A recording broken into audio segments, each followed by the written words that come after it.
धीरे धीरे रे मना, धीरे ही सब कुछ होए, माली सींचे 100 घड़ा, ऋतु आए फल होए। दोस्तों, कबीरदास जी का यह प्रसिद्ध दोहा ये कहना चाहता है कि इंसान को अपने मन में हमेशा धैर्य रखना चाहिए, क्योंकि सब कुछ धीरे धीरे ही होता है। अगर कोई माली एक ही दिन में किसी पौधे को 100 घड़े पानी से भी सींच दे, तब भी फल तो मौसम आने पर ही लगेंगे। इसीलिए जीवन में बड़ी सफलताओं का स्वाद चखने के लिए इंसान के भीतर धैर्य का होना बेहद आवश्यक है। चाहे जॉब में करियर बनाना हो, बिजनेस सेट करना हो या फिर अपने सपनों को पूरा करना हो, सब्र सफलता के सफर में मील के पत्थर का काम करता है। आज की इस भागदौड़ भरी दुनिया में जहां हम 2 मिनट में बन जाने वाली मैगी की तरह सब कुछ जल्दी से हासिल कर लेना चाहते हैं, जिसके चलते सब्र और धैर्य जैसे कॉन्सेप्ट कहीं पीछे छूटते जा रहे हैं। आज की इस वीडियो में हम धैर्य और बड़ी सफलताओं को हासिल करने में धैर्य यानी पेशेंस कितनी महत्वपूर्ण भूमिका निभाता है, इस बारे में विस्तार से जानेंगे एक कहानी के माध्यम से। एक बार एक व्यक्ति एक महात्मा जी के पास जाता है और उनसे कहता है, मुनिवर, मेरे साथ एक बहुत बड़ी समस्या है कि मैं किसी एक लक्ष्य पर लंबे समय तक टिक ही नहीं पाता हूँ। मैं अक्सर उत्साह में आकर अपने लिए कोई एक लक्ष्य निर्धारित कर लेता हूँ और कुछ समय तक उस पर काम भी करता हूँ, लेकिन कुछ समय पश्चात जब मुझे मनचाहे परिणाम नहीं मिलते तो मेरा मन उस काम से ऊबने लगता है, भटकने लगता है। फिर मैं उस काम को छोड़कर किसी दूसरे काम को अपना लक्ष्य बना लेता हूँ और फिर उस लक्ष्य के साथ भी यही होता है। जब मुझे उसमें भी अपने मनचाहे परिणाम नहीं मिलते तो मैं उसे भी छोड़ देता हूँ और किसी तीसरे काम को अपना लक्ष्य बना लेता हूँ, और सालों से मेरे साथ यही होता आ रहा है। मुझे ये भी पता है कि अपने बार बार लक्ष्य बदलने की आदत की वजह से ही मैं आज तक किसी भी काम में सफल नहीं हो पाया हूँ। लेकिन मैं क्या करूँ, बहुत प्रयास करने के बाद भी मैं अपनी इस आदत को छोड़ नहीं पा रहा हूँ। मुनिवर, मैं आपके पास बड़ी उम्मीद लेकर आया हूँ। कृपया मुझे कोई ऐसा तरीका बताएं जिससे मैं अपनी इस आदत को छोड़कर एक लक्ष्य पर तब तक टिका रह सकूं जब तक मैं उस लक्ष्य को हासिल न कर लूं। महात्मा जी ने उस व्यक्ति की बात पूरे ध्यान से सुनी और फिर कहना शुरू किया, सब्र का फल मीठा होता है। ये प्रसिद्ध मुहावरा तो तुमने सुना ही होगा, जिसका अर्थ है धैर्य के साथ काम करने से परिणाम अच्छे मिलते हैं। लेकिन ये जरूरी तो नहीं कि परिणाम हर बार हमारी उम्मीद के अनुसार और अच्छे ही हों। बहुत बार ऐसा होता है कि हमारी सारी कोशिशों के बावजूद कुछ न कुछ कमी रह जाती है और परिणाम हमारी उम्मीदों को पूरा नहीं करता। ऐसी स्थिति में ज़्यादातर लोग अपना धैर्य खो देते हैं, जबकि ऐसे समय में ही इंसान के धैर्य की असली परख होती है। सब्र का टूट जाना अक्सर एक आम बात है, और ये तब होता है जब चीज़ें उतनी जल्दी नहीं होती जितना हम चाहते हैं। लेकिन यह आदत आम बात तभी तक है जब एक निश्चित समय के लिए हो और इससे होने वाले नुकसान कम हो। बार बार और जल्दी जल्दी अपने धैर्य को खोना हमें शारीरिक और मानसिक रूप से नुकसान पहुंचाता है। साथ ही यह हमारे सामाजिक जीवन को भी बर्बाद कर सकता है, क्योंकि बार बार अपना सब्र खोने से लोगों का हम पर से विश्वास पूरी तरह खत्म हो जाता है। जाहिर सी बात है, ऐसी मानसिकता के साथ तुम अपने लक्ष्य पर केंद्रित कैसे रह पाओगे। और आज के इस भाग दौड़ भरी जिंदगी में जहां मन को भटकाने वाली इतनी सारी चीज़ें हैं, ऐसी स्थिति में लंबे समय तक किसी एक काम पर अपने ध्यान को लगाए रख पाना मुश्किल होता जा रहा है। तो फिर इसका समाधान क्या है? इसका समाधान है मन को शांत रखने का प्रयास और जागरूकता का अभ्यास करना। जागरूकता यानी मन को वर्तमान में स्थिर और केंद्रित रखना। वर्तमान में जो कुछ भी हो रहा है उसमें डूब जाना, खो जाना, लीन हो जाना ही जागरूकता है, ध्यान है। इसमें अतीत या भविष्य से ध्यान हटाकर पूरी तरह वर्तमान में रहना होता है, और तुम जो कुछ भी कर रहे हो उसे पूरी तरह से महसूस करना है। यह एक ऐसा अभ्यास है जिसे नियमित रूप से करने से तुम इसे जिंदगी के हर पहलू में लागू कर सकते हो। जागरूकता और ध्यान का अभ्यास करने के कई गजब के शारीरिक और मानसिक फायदे होते हैं। जैसे इसके नियमित अभ्यास से अच्छी नींद आती है, तनाव कम होता है, इंसान पूरे दिन हल्का और खुश महसूस करता है, साथ ही मन शांत रहता है और एकाग्रता भी बढ़ती है, जिससे लोग अपने काम पर अच्छे से ध्यान दे पाते हैं। ध्यान और जागरूकता का महत्व और इसके फायदों के बारे में जानने के बाद अब अगला प्रश्न उठता है कि जागरूकता का अभ्यास कैसे करना है और कौन सी जरूरी बातों का ध्यान रखना है। तो सबसे पहले तुम्हें एक मजबूत इरादा बनाना चाहिए, और इसके फायदों को ध्यान में रखते हुए तुम्हें यह अच्छे से पता होना चाहिए कि तुम जागरूकता या ध्यान का अभ्यास क्यों करना चाहते हो। जब इसके पीछे कोई मजबूत कारण होगा तभी तुम इस अभ्यास को लंबे समय तक कर पाओगे। जैसे किसी के लिए ये कारण अपना तनाव कम करना हो सकता है, तो कुछ लोगों के लिए अच्छी नींद आना। तो सबसे पहले तुम्हें यह तय करना है कि ध्यान या जागरूकता के अभ्यास के पीछे का तुम्हारा अपना कारण क्या है। अब जब तुमने तय कर लिया कि तुम्हें अभ्यास क्यों करना है, तो सबसे पहले तुम्हें अपने अतीत और भविष्य के फालतू विचारों को बाहर का रास्ता दिखाना है। तुम्हें यह पता होना चाहिए कि तुम्हारी ऊर्जा अतीत के लिए पश्चाताप या भविष्य की चिंता करने के लिए नहीं है, बल्कि अपने वर्तमान पर ध्यान देकर अपने जीवन को एक नई दिशा देने के लिए है। तुम्हें अपने आज के लक्ष्यों पर ध्यान देकर अपने भविष्य की बागडोर अपने हाथों में लेनी है। अब यहाँ जागरूकता के अभ्यास में दूसरी बात आती है ध्यान देने की, यानी खुद को एकाग्रचित करने की। और इसके कई तरीके हैं। पहला, तुम किसी शांत जगह पर आरामदायक स्थिति में बैठ जाओ और अपनी आती जाती सांसों पर ध्यान दो कि कैसे सांस तुम्हारी नाक से तुम्हारे शरीर के अंदर जा रही है और फिर कैसे बाहर निकल रही है। सारा ध्यान सिर्फ इसी पर लगाना है। दूसरा तरीका है कि तुम शांति से बैठकर अपने मन में चलने वाले विचारों पर ध्यान दे सकते हो। तुम्हें मन में चल रहे विचारों को सिर्फ देखना है, किसी भी विचार को पकड़ना नहीं है। विचार आएंगे और गायब हो जाएंगे, तुम्हें बस देखना है। सड़क के किनारे बैठे उस आदमी की तरह जो वहाँ से आते जाते राहगीरों को देख रहा है लेकिन किसी को रोक नहीं रहा। या कुछ लोग अपने भगवान या मंत्रों का जाप भी करते हैं। जिसका जहाँ मन लगे या जिसके लिए जो तरीका काम करे, सभी सही हैं। पर यहाँ सबसे महत्वपूर्ण बात है ध्यान देने की, एकाग्रचित रहने की, फिर चाहे वो किसी भी तरीके से हो। इसी तरह जागरूकता का अभ्यास करने का एक और ज़बरदस्त तरीका है, और वो है अभी वर्तमान में तुम्हारे आसपास जो कुछ भी हो रहा है उस पर ध्यान देना। जैसे किसी चीज़ की आवाज़, सुगंध, हवा, या फिर तुम कहीं चल रहे हो तो उसके आसपास की हर एक चीज़ पर बारीकी से ध्यान दो। ऐसे ही अगर कुछ खा रहे हो तो उसका स्वाद, आकार, रंग, सुगंध, हर एक चीज़ को देखते और महसूस करते हुए उसे खाना। इस तरह अपनी सारी इंद्रियों की मदद से जागरूकता का अभ्यास बड़े ही शानदार तरीके से किया जा सकता है। इसमें अलग से किसी शांत जगह जाने की ज़रूरत नहीं, बल्कि जो कुछ भी तुम कर रहे हो बस उसे महसूस करना है। अपनी ज़िंदगी में हर इंसान कभी ना कभी ऐसी स्थिति में ज़रूर पहुंचता है जहां उसे लगता है कि वह अटक चुका है, उसे आगे कोई रास्ता नज़र नहीं आता, उसकी सफलता रुक सी जाती है। असल में हम कितनी ही सटीक योजना क्यों न बना लें, कुछ बाहरी परिस्थितियाँ हमारे हाथ में नहीं होती, या फिर कभी हम अपनी क्षमताओं का सही अनुमान नहीं लगा पाते और ऐसे लक्ष्य तय कर लेते हैं जो उस समय हमारे लिए हासिल कर पाना लगभग असंभव होता है। तो ऐसी स्थिति में सब कुछ छोड़ देने का मन करता है। इसी वजह से ज़्यादातर लोग लक्ष्य तो निर्धारित कर लेते हैं लेकिन अपनी योजना पर लंबे समय तक काम नहीं कर पाते और हार मानकर अपना लक्ष्य बदल देते हैं या फिर योजना। जबकि बहुत बार ऐसे पलों में बस एक धक्के की ज़रूरत पड़ती है जो हमें फिर से उत्साहित कर सके। जब किसी काम में हमारी प्रगति हमारी उम्मीद से कम होती है या फिर नहीं होती, तब हम सबसे पहले उस काम को ही छोड़ देना चाहते हैं। ये स्वाभाविक है क्योंकि यही सबसे आसान काम लगता है उस समय।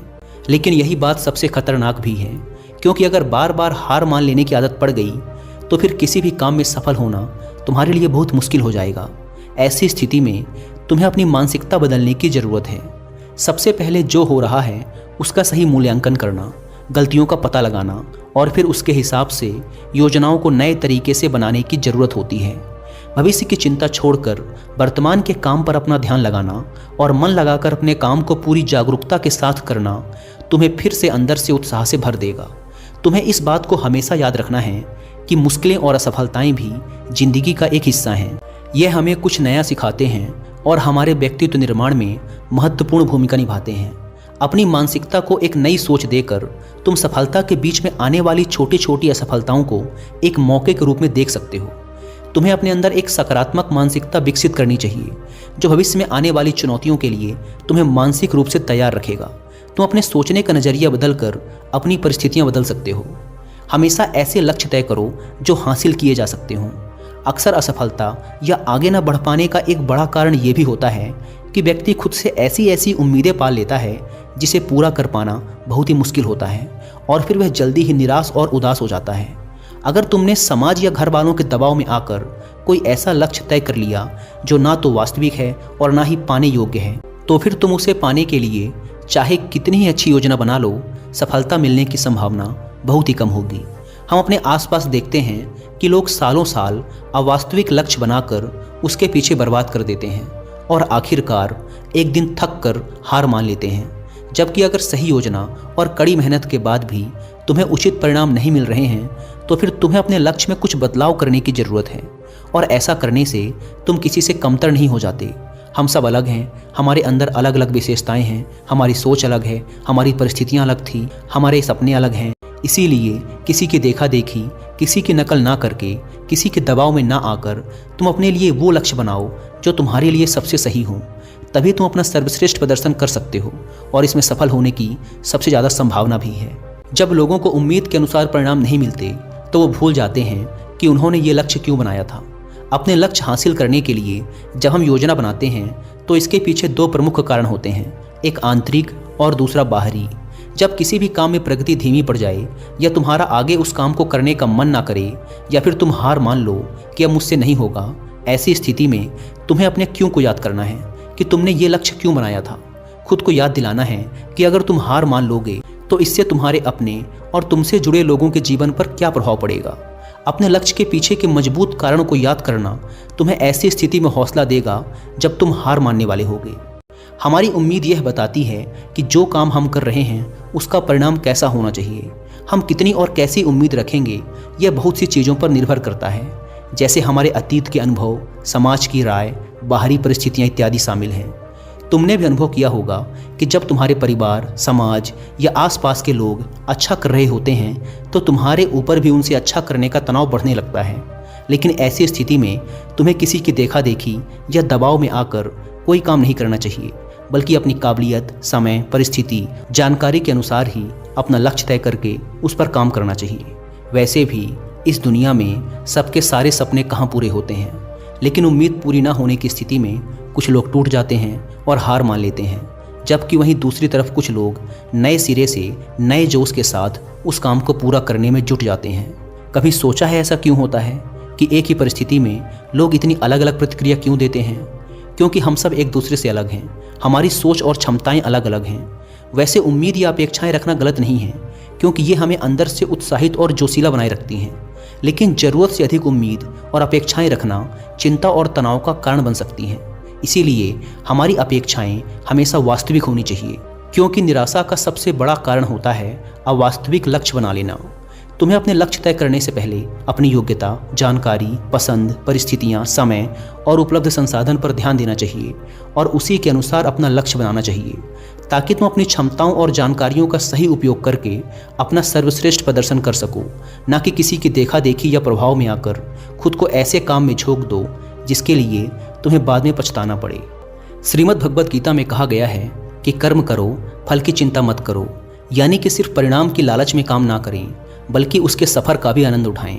परिणाम मिलने में समय लगता है और बहुत बार वो हमारी उम्मीदों से मेल नहीं खाता, लेकिन जब हम उस काम की प्रक्रिया में खुशी महसूस करना शुरू कर देते हैं तब हम अपना सर्वश्रेष्ठ कर रहे होते हैं। फिर वह काम हमारे लिए काम नहीं बल्कि आनंद का स्रोत बन जाता है। सफलता की राह पर अक्सर उतार चढ़ाव आते ही रहते हैं, बहुत सी मुश्किलों और चुनौतियों का सामना करना पड़ता है। इसी तरह बहुत बार परिणाम तुम्हारी सोच के बिल्कुल विपरीत होगा, लेकिन अगर तुम्हें उस काम को करने में ही आनंद आ रहा है तो तुम उदास और हताश होने से बच जाओगे। कहते हैं कि जिंदगी का क्या भरोसा कब किस मोड़ पे ले आए।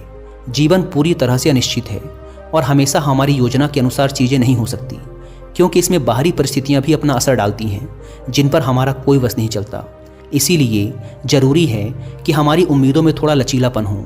हमें किसी भी तरह के अनचाहे परिणाम के लिए हमेशा मानसिक रूप से तैयार रहना चाहिए। इससे अचानक परिस्थितियां बदलने पर व्यक्ति को सदमा नहीं लगता और वो सकारात्मक सोच के साथ आगे आने वाली चुनौतियों का डटकर सामना कर सकता है। धैर्य टूटने और निराशा में डूबने का अगला सबसे बड़ा कारण है दूसरों से अपनी तुलना करना। क्या चीते की रफ्तार की तुलना हाथी की चाल से करके इन दोनों में से किसी एक को दूसरे से कम समझना सही है? क्या शेर और मगरमच्छ की तुलना की जा सकती है? ये दोनों ही अपने क्षेत्र के धुरंधर हैं। ऐसे ही हम सब भी एक दूसरे से अलग हैं, हमारा व्यक्तित्व अलग है। इसीलिए तुलना किसी भी प्रकार से फायदेमंद नहीं होती। हर किसी का अतीत अलग था, परिस्थितियां अलग थी, परवरिश अलग थी। दूसरों से बेवजह की तुलना करना हमें तनाव में डाल सकता है, जो हमारे काम और स्वास्थ्य दोनों के लिए सही नहीं है। इसीलिए दूसरों से अपनी तुलना करने की बजाय अपने काम पर ध्यान लगाओ। लक्ष्य हासिल करने की दिशा में मनचाहे परिणाम ना मिलने पर कभी खुद को दोष मत दो। खुद के प्रति ज़्यादा कठोर होना भी सही नहीं है, क्योंकि लगातार खुद को दोष देते रहने से हालात तो बदलेंगे नहीं, बल्कि तुम्हारा आत्मविश्वास और आत्मसम्मान बुरी तरह से प्रभावित होगा, जिसका परिणाम ये होगा कि तुम फिर नए तरीके से शुरुआत करने में खुद को बेबस महसूस करोगे। कहते हैं जैसा इंसान सोचता है एक दिन वैसा ही बन जाता है। इसीलिए ये ज़रूरी है कि हम इस बात को लेकर जागरूक रहें कि हमारे मन में किस तरह के ख्याल ज़्यादा आते हैं। ख़ास तौर पर सोने से ठीक पहले और सुबह उठने के ठीक बाद आने वाले विचार हमारी ज़िंदगी बदल देने वाले होते हैं, क्योंकि रात में सोने से पहले हम जो सोचते हैं हमारा अवचेतन मन पूरी रात उस पर काम करता है। कबीर दास जी ने एक बार कहा था कि निंदक नीरे राखिए, आंगन कुटी छबाए, बिन पानी साबुन बिना निर्मल करे सुभाए। यानी हमें अपने आसपास ऐसे लोग जरूर रखने चाहिए जो बिना किसी डर, संकोच और लाग लपेट के पूरी ईमानदारी से हमें हमारी गलतियों और कमजोरियों के बारे में बता सकें। लेकिन इसमें ध्यान देने वाली बात यह है कि वो हमारे शुभ चिंतक होने चाहिए, हमें सही से समझने चाहिए, क्योंकि सिर्फ तारीफ करके अपना काम निकलवाने वाले लोग हमें गलत रास्ता दिखा सकते हैं। वहीं सिर्फ कमियां ढूंढने वाले लोग हमें निरुत्साहित कर सकते हैं। हमें सही लोगों की पहचान करनी आनी चाहिए। जिस तरह से तुम अपनी तारीफ को खुले दिल से स्वीकार करते हो, उसी तरह अपनी आलोचनाओं को भी स्वीकार करना सीखना होगा। तभी तुम खुद को बेहतर बना पाओगे और अपने लक्ष्य को हासिल कर पाओगे। जीवन में मुश्किलें या चुनौतियां आने पर सबसे पहले वही लोग अपना धैर्य खोते हैं जिनका मन अशांत और बेचैन होता है, यानी जिनके मन और शरीर के बीच का तालमेल ठीक नहीं होता। तो अगर लोग अपने मन और शरीर के बीच ठीक से तालमेल बैठाना सीख लें, यानी खुद को शांत रखना सीख लें, तो वो ज़्यादा धैर्य और आत्मविश्वास के साथ आने वाली चुनौतियों का सामना कर सकते हैं। तो अब प्रश्न उठता है कि शरीर और मन के बीच संतुलन कैसे बनाया जाए। तो ऐसा करने के बहुत से तरीके हैं, जैसे हर सुबह ध्यान का अभ्यास करना, गहरी सांसें लेना, जागरूकता का अभ्यास करना, प्रकृति के साथ जुड़ना, योग और प्राणायाम जैसे अभ्यासों को अपने जीवन का हिस्सा बनाना इत्यादि। एक और चीज़ जो व्यक्ति को ज़्यादा धैर्यवान और खुशहाल बनाती है वो है आभार व्यक्त करना। जब इंसान का पूरा ध्यान उस चीज़ पर होता है जो उसके पास नहीं है, तो यह बात उसके अंदर बेचैनी पैदा करती है। फिर वह इस बेचैनी में आकर अपना धैर्य खो देता है और ऐसे निर्णय लेने लगता है जो उसे असफलता की ओर ले जाते हैं। फिर यह असफलता उसे और बेचैन कर देती है और फिर इस तरीके से यह एक चक्र बन जाता है जिस पर व्यक्ति उलझकर रह जाता है। आभार व्यक्त करना एक ऐसा अभ्यास है जिसमें हम जानबूझकर जिंदगी में होने वाली अच्छी चीज़ों पर ध्यान देते हैं और उसके लिए खुशी महसूस करते हैं। हमें हर दिन थोड़ा समय निकालकर हर उस छोटी से छोटी चीज़ के लिए भी आभार प्रकट करना चाहिए जिसने हमारे जीवन को खुशहाल, समृद्ध और आसान बनाया है। धन्यवाद अदा करने का यह अभ्यास हमारी मानसिकता को बदलकर हमारे अंदर धैर्य विकसित करने में एक महत्वपूर्ण भूमिका निभाता है। अगली चीज़ जो इंसान के अंदर धैर्य विकसित करती है वो है अपने समय का सही उपयोग करना। तुमने देखा होगा कि कुछ लोग अक्सर समय की कमी का रोना रोते रहते हैं, जबकि यह सबके पास एक बराबर है। दिन के 24 घंटे और हफ्ते के 7 दिन। इसी समय का सही उपयोग करके कुछ लोग बहुत बड़ी सफलता हासिल कर लेते हैं, तो कुछ लोग ठीक से अपने दिन का काम भी खत्म नहीं कर पाते। इन दोनों ही प्रकार के लोगों में सिर्फ एक ही फर्क है और वो है अपने समय का सही उपयोग करना। समय का सही उपयोग करने की दिशा में पहला कदम है अपनी प्राथमिकताएं तय करना, यानी उन कामों को निश्चित करना जो हमारे लिए सबसे ज़्यादा जरूरी हैं। फिर उन्हें पूरा करने की योजना बनाकर एक समय सीमा तय करना। काम पूरा करने की समय सीमा निश्चित करना जरूरी है, क्योंकि यही हमें अनुशासित रखती है, वरना टाल मटोल करना तो इंसानी स्वभाव है। अपने दूर के बड़े लक्ष्यों को तय करने के बाद उनको पूरा करने की योजना को दिन, हफ्ते और महीनों में बांटना भी जरूरी है, क्योंकि यह हमारे काम को बहुत आसान बना देता है। जब इंसान के पास अपने काम को पूरा करने की एक अच्छी योजना होती है तो फिर फालतू के कामों में अपना समय बर्बाद करना भी कम हो जाता है और हम अनुशासित बने रहते हैं। कभी कभी ऐसा होता है कि हमने लक्ष्य भी बना लिया, योजना भी बना ली, दिन, हफ्ते और महीनों में उसे तोड़ भी लिया, लेकिन कभी कोई मेहमान आ गया या फिर किसी दोस्त ने कभी कहीं जाने की बात कर दी तो हमारी सारी योजना ही खराब हो जाती है। लेकिन अगर ज़्यादा ज़रूरी नहीं है तो फिर ऐसी स्थिति में हमें ना कहना भी आना चाहिए, क्योंकि हर समय हर किसी के लिए उपस्थित रहना हमें हमारे लक्ष्य से भटका देता है। लेकिन ज़्यादातर लोगों के लिए ना कह पाना बहुत मुश्किल होता है। कुछ लोग तरह तरह के बहाने बनाते हैं तो कुछ लोग नज़रअंदाज करके बचने की कोशिश करते हैं, लेकिन यह एक सही तरीका नहीं है। हमें अपने काम और स्थिति के बारे में बताते हुए उन्हें मना करने का उचित कारण देना चाहिए। अगर वो लोग सच में हमारे शुभचिंतक या हमें समझने वाले होंगे तो वो हमारे साथ बहस या ज़बरदस्ती नहीं करेंगे। इस दुनिया में जितनी भी बड़ी हस्तियाँ हुई हैं, सभी में एक बात समान है कि उन्होंने समय और धैर्य का महत्व समय रहते समझ लिया था। जब हमें कोई दूरगामी लक्ष्य हासिल करने होते हैं तो उसकी सफलता के लिए धैर्य का होना बेहद आवश्यक है। ये बात उन सब ने जान ली थी। कुछ लोग धैर्य और सब्र को गलत तरीके से समझते हैं। उन्हें लगता है कि हाथ पर हाथ रखकर इंतजार करना ही धैर्य है, जबकि धैर्य एक सतत चलने वाला कर्म है। धैर्य के साथ लगातार परिश्रम करना भी जरूरी है, तभी हम अपना लक्ष्य हासिल कर सकते हैं। लक्ष्य हासिल करने की दिशा में धैर्य को विकसित करने के लिए कुछ बातों को ध्यान में रखना बेहद जरूरी है। जल्दबाजी में निर्णय लेने पर ज़्यादा संभावना है कि हमारा निर्णय गलत दिशा में होगा। इसीलिए कोई भी निर्णय लेने से पहले इसके फायदे और नुकसान पर सोचना और उसके बाद सही से निरीक्षण करके उचित निर्णय लेना ही निर्णय लेने का सही तरीका है। लेकिन इतनी लंबी प्रक्रिया के लिए हमारे अंदर धैर्य होना चाहिए। हमें तुरंत परिणाम हासिल करने के चक्कर में जल्दबाजी नहीं करनी चाहिए, क्योंकि छोटा रास्ता कभी सही नहीं होता। भावनाओं में बहकर निर्णय लेना भी खतरे से खाली नहीं होता। अगर धैर्य के साथ सभी उपलब्ध विकल्पों के बारे में अच्छे से जानकारी लेकर अपनी समझ का सही उपयोग करके उसमें से अपने लिए सही निर्णय लेते हैं तो हमारी सफलता की संभावना सबसे ज़्यादा होती है। और जब किसी काम की शुरुआत इस तरीके से होती है तो समझो आधा काम पूरा हो गया। हमें लक्ष्य हासिल करने के लिए लगातार कोशिश करने और एकाग्रचित बने रहने की ज़रूरत होती है। जब हमें तुरंत परिणाम नहीं मिलता तो भटकाव आसान हो जाता है। कुछ लक्ष्य ऐसे होते हैं जिनके लिए कितना ही प्रयास कर लिया जाए, लेकिन उन्हें एक निश्चित समय के बाद ही हासिल किया जा सकता है। लेकिन इतने समय तक लक्ष्य की तरफ केंद्रित रहना आसान काम नहीं। इसके लिए सही योजना, दृढ़ इच्छा शक्ति और धैर्य की जरूरत पड़ती है। धैर्य हमें अनुशासित भी बनाता है और काम के बीच में भटकाव और चिंता से दूर रखता है। तुरंत मिलने वाले परिणाम हमें और जल्दी हासिल करने का लालच देते हैं। इससे होता ये है कि हम जो भी छोटी छोटी सफलता या लक्ष्य हासिल करते हैं उसके लिए खुश होना भूल जाते हैं, जिससे हमारे अंदर उस छोटी सफलता का उत्साह नहीं आ पाता और हम उसी तनावपूर्ण स्थिति में बने रहते हैं जो काम के बीच में होती है। बूंद बूंद से ही सागर बनता है। हर काम के लिए एक निश्चित समय लगता है। बदलता मौसम भी इस बात को सिद्ध करता है। बड़े और महत्वपूर्ण लक्ष्यों को हासिल करने में समय, दृढ़ता और धैर्य लगता है। बड़े लक्ष्य के लिए बड़े धैर्य की भी जरूरत पड़ती है, क्योंकि धैर्य हमें डटे रहने में मदद करता है।